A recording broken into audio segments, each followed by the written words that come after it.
Le dernier quart d'heure de Smart Bourse. Chaque soir, c'est le quart d'heure thématique. Parmi les grandes thématiques d'investissement que nous avons analysées ces derniers temps dans l'émission, celle du recyclage et des déchets. C'était avec Ronnie Michali, le président de Galilée Asset Management. Exactement. Alors cette thématique, elle s'appelle recyclage et déchets, mais il faut savoir que le recyclage, malheureusement, ce n'est qu'une petite partie de la gestion des déchets. Seuls 13,5% des déchets dans le monde sont recyclés aujourd'hui. Et dans tout l'écosystème des déchets, et donc les boîtes qui vont être dans cette thématique, opèrent sur la collecte, la négoce, le courtage, le transport, la réutilisation et l'élimination des déchets, et bien sûr, le recyclage. Donc c'est une thématique assez large. Ah oui, donc, bien sûr, c'est un enjeu sanitaire, c'est aussi un enjeu économique et c'est un enjeu environnemental. D'où l'importance de cette thématique qui, je le conçois, n'est pas forcément la plus fun, mais qui est une thématique essentielle. Oui, essentielle, effectivement, pour notre avenir et essentielle peut-être aussi en termes d'investissement, parce que derrière tout ça, il y a quand même beaucoup d'infrastructures qui ont besoin de CAPEX pour se déployer. Qu'est-ce qu'on peut dire des fondamentaux, justement, de cette thématique et par quels fondamentaux est-ce qu'elle est portée aujourd'hui, Ronnie ? Alors, lorsqu'on regarde les fondamentaux, comme d'habitude, on va s'assurer que la thématique, elle est structurelle, internationale et transversale. C'est les trois caractéristiques clés pour qu'un investisseur puisse investir sur le long terme, en tout cas sur une thématique d'investissement. Alors, structurelle, elle est portée par plusieurs méga-tendances. La croissance démographique, évidemment, qui dit croissance démographique, dit plus de déchets. L'émergence des classes moyennes, la modification des habitudes, style de vie, aussi de la consommation, de l'alimentation va engendrer plus de déchets. À mesure que le niveau de vie s'apprécie, les statistiques montrent que la quantité de déchets aussi. Et donc, il y a également l'urbanisation et l'émergence des smart cities. Alors, elle est également très proche de deux autres thématiques, énergie propre, lorsqu'on a la transformation des déchets en énergie, et cycle de l'eau, puisqu'il y a même des fonds qui font Water and Waste, on en parlera, mais effectivement, le traitement, l'assainissement de l'eau est très connexe à cette thématique. Dans l'actualité, on a l'ouverture du bassin d'Austerlitz pour l'assainissement des eaux de la Seine pour les Jeux Olympiques. Oui, c'est vrai. Qui est, par exemple, un exemple parmi d'autres d'assainissement, enfin de quelque chose qui va d'infrastructure, c'est ça. Voilà, assainir les eaux de la Seine, notamment pour les Jeux Olympiques. Alors, en France, la production d'ordures ménagères, elle a doublé en 40 ans. Et pour l'avenir, d'ici 2050, l'Afrique subsaharienne devrait tripler son nombre de déchets, puisque c'est là que va se constituer le plus la croissance démographique dans les prochaines années. Ensuite, international, très rapidement, les pays riches recyclent à peu près un tiers de leurs déchets, alors que les pays en voie de développement, uniquement 4%. D'accord. Et moins de la moitié, cette statistique elle est quand même assez importante, moins de la moitié des déchets dans les pays en voie de développement font l'objet d'une collecte organisée. Donc c'est pour dire... Tout reste à faire. Voilà, l'idée du défi et l'idée du marché qui est concerné. Et enfin, transversal, il y a pas mal de secteurs qui sont concernés. Les services aux collectivités, on va retrouver des boîtes comme Veolia, Waste Management par exemple, l'industrie, avec les déchets industriels, la pharmacie avec parfois des déchets sensibles à gérer, la construction avec les débris, les matériaux de construction à recycler, l'agriculture avec les déchets organiques, le compostage.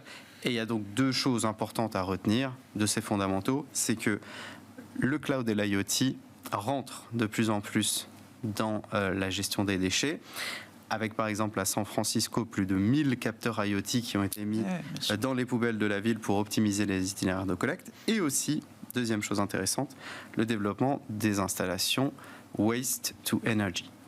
Oui, on boucle avec l'idée de la Smart City, effectivement, des réseaux intelligents, de l'économie circulaire, etc. Non, mais thématique passionnante. Alors, vous disiez, peut-être pas fun, mais pas fun, ça veut dire aussi peut-être moins volatile pour les investisseurs. Quand vous regardez les prix, parce que c'est aussi une dimension d'analyse importante que vous apportez avec le Codex, qu'est-ce qu'on peut dire justement de l'étude un peu chiffrée autour de cette thématique recyclage et déchets ? Et alors, en plus, c'est intéressant, vous avez cherché à la comparer comparer avec la thématique robotique et IA, c'est ça, Ronny ? Absolument, ouais, tout à fait. Alors, je vais vous montrer le graphique tout à l'heure, mais juste sur les performances. Depuis le début de l'année, 7%, à peu près milieu de tableau. Ensuite, en 2023, l'année dernière, elle avait fait 17%. 2022, c'est la mauvaise année, on va dire, avec moins 24%. 2021, plus 23%, et 2020, plus 25%. Thématique assez tranquille, 14% de volatilité sur un an.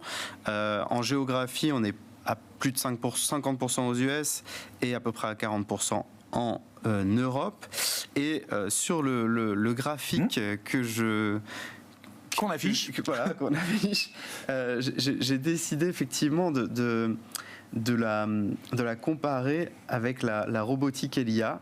J'en ai parlé un petit peu avec l'équipe et puis on s'est dit que c'était une bonne chose de pouvoir montrer que finalement en croissance du CA, vous investissez sur la robotique ou l'IA, on est proche de 8% de croissance alors qu'ici on n'en a que 5%. Évidemment, il y a beaucoup moins de pourcentage de CA investi dans la recherche et le développement. Par contre, vous êtes sur une thématique beaucoup plus tranquille.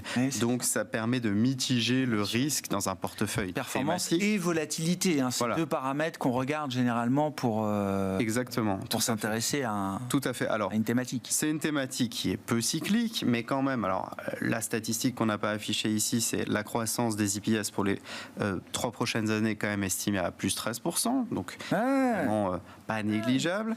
Et vous avez dans la thématique des sociétés comme Waste Management qui ont quand même fait un sacré rallye depuis septembre 2023.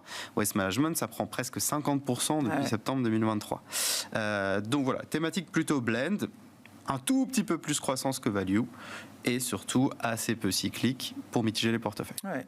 Quand on fait un peu force et faiblesse de la thématique, qu'est-ce qu'on peut dire brièvement, Ronny ?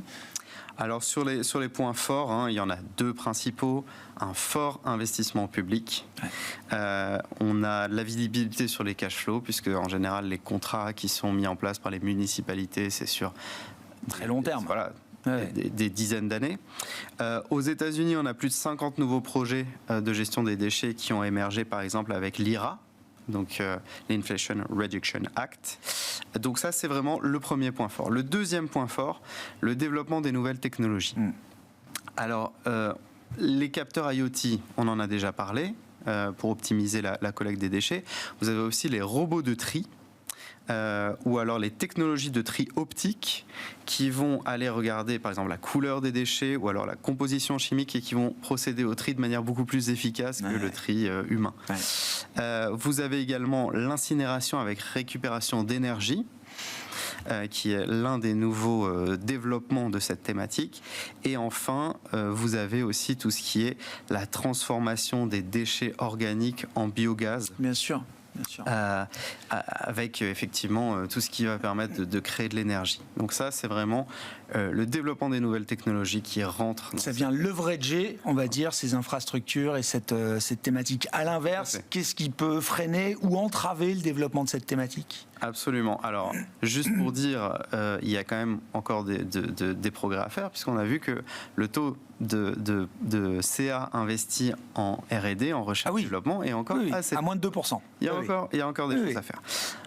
Dans les points faibles, le manque de stratégie globale, je dirais, cohérente à l'échelle mondiale de gestion des déchets et les différences de règles et normes entre les pays. Ça empêche des sociétés qui pourtant ont une taille mondiale, par exemple Veolia, Waste Management, etc., d'avoir des stratégies plus globales du fait de la réglementation de chaque pays. Et c'est vrai qu'on est sur des sociétés qui pourraient, comme dans d'autres thématiques, profiter d'une harmonisation. Les parts de marché sont très faibles dans ce secteur au niveau mondial. Alors, j'ai plus en tête la Veolia aujourd'hui ce que ça pèse, mais à un moment, Veolia se présente comme leader. C'est 10% et quelques de parts de marché au niveau mondial. Donc, c'est un marché qui reste très fragmenté de ce point de vue-là. Exactement. Et puis comme je disais, l'entreprise doit s'adapter à chaque fois dans chaque pays aux contraintes. Et enfin, on a aussi le risque de réputation pour certaines sociétés. Ça, c'est quand même un sujet très sensible. On peut parler de Clean Harbors, par exemple. Malgré sa performance vraiment exceptionnelle sur ces dernières années, elle a été sanctionnée plusieurs fois pour non-respect des normes environnementales dans l'incinération des déchets dangereux. Et ça a fait à chaque fois du bad buzz pour son cours de bourse. Bon, 30 secondes pour nous proposer, alors dans toute la souche et le gisement des fonds sur lesquels vous travaillez, Ronnie, quelques véhicules qui permettent de soutenir et de supporter cette thématique? Alors, deux ETF, un ETF et 2 fonds. Un ETF de BNP Paribas Circular Economy Leaders, avec des performances assez intéressantes depuis 2020, une volatilité assez réduite. Dans celui-ci, il y a à peu près 60% d'entreprises américaines, donc voilà, chacun y trouvera son compte pour la diversification géographique. Donc il est SFDR 8 celui-ci. D'accord. Au niveau des fonds, on a Robeco Circular Economy Equities. Lui aussi a à peu près 60% de boîtes US dans le portefeuille, tout comme dans notre indicateur. Donc ça me paraît assez normal. Par contre, lui, il a des performances intéressantes depuis 2 ans principalement, mais il est SFDR 9 pour les portefeuilles ESG. Et enfin, Regnan Sustainable Water and Waste, qui a le traitement et l'assainissement de l'eau en plus. Il y en a également un chez Fidelity qui fait le traitement de l'eau et des déchets. Ronnie Michalil, président de Galilée Asset Management, qui vient régulièrement dans ce quart d'heure thématique de Smart Bourse pour parler de gestion thématique.